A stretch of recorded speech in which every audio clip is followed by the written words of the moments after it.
হাসরের ময়দানে কত কাতার মানুষ হবে গো। নবী বলেন আয়েশা, হাসরের ময়দানে মানুষ 120 কাতার মানুষ হবে। কয় কাতার? আয়েশা রে, হাসরের ময়দানে 120 কাতার মানুষ হবে। আয়েশা সিদ্দিকা বলেন ইয়া রাসূলুল্লাহ, ইয়া রাসূলুল্লাহ, আমি জানতে চাই আপনি রাসূলুল্লাহর উম্মত কত কাতার হবে? নবী বলেন আয়েশা, আমি রাসূলুল্লাহর উম্মত একাই 80 কাতার হবে।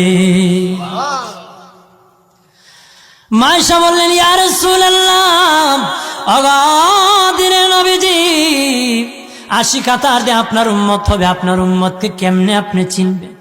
নবী বলেন আয়েশা রে, আমার উম্মতকে 3টা পরিচয় আমি চিনব। 1 নম্বর পরিচয়, আমার উম্মতের কপাল থেকে নূর চমকাবে, নূর চমকাবে। নবী বলে বাবা সাহাবীরা,